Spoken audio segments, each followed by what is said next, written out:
1400 বছরের সময়ের ব্যবধান, মরুভূমির ধূলিকণা আর আমাদের মাঝে হাজারো মাইলের দূরত্ব। তবুও কেন জানি মনে হয় আপনি আমার নিঃশ্বাসের চেয়েও কাছে। হে রাসূল, আপনাকে চর্মচক্ষে দেখিনি, আপনার পবিত্র কণ্ঠস্বর শুনিনি, তবুও হৃদয়ের এমন কোনো প্রকোষ্ঠ নেই যেখানে আপনার প্রতি ভালোবাসার কমতি আছে। আপনাকে না দেখেও যে ভালোবাসা হৃদয়ে ধারণ করেছি তা ভাষায় প্রকাশ করার সাধ্য আমার নেই। কিতাবের পাতায় যখন আপনার রূপের বর্ণনা পড়ি তখন অজান্তেই দুচোখ পেয়ে পানি গড়িয়ে পড়ে। সাহাবীরা বলতেন, পূর্ণিমার চাঁদের চেয়েও উজ্জ্বল ছিল আপনার চেহারা মোবারক। আহা, সেই মুখখানা মুঠি হাসি যদি একটিবার দেখতে পেতাম।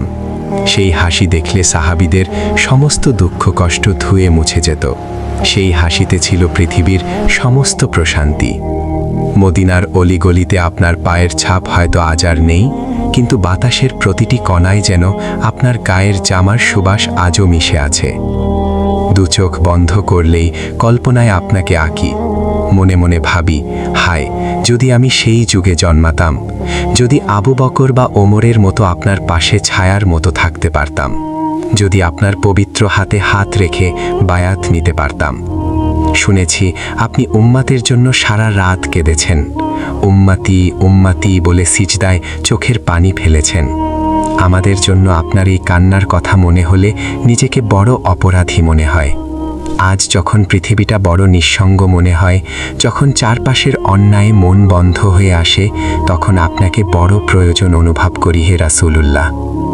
এই নশ্বর পৃথিবীতে হয়তো আপনাকে দেখার সৌভাগ্য আমার হবে না, কিন্তু রোজ হাসরের কাফেলাবাকে একটাই ফরিয়াদ।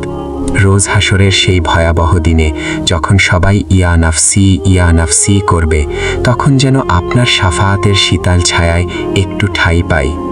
হাউজে কাউসারের পাশে দাঁড়িয়ে আপনি যখন পেয়ালা হাতে উম্মতের অপেক্ষায় থাকবেন, তখন যেন ভিড় ঠেলে আপনার সামনে দাঁড়াতে পারি। জীবনের বিনিময়ে হলেও অনন্তকালের জন্য একবার শুধু আপনাকে দেখতে চাই হে আল্লাহর রাসূল। আপনাকে দেখার বড় স্বাদ জাগে এই পাপী মনে।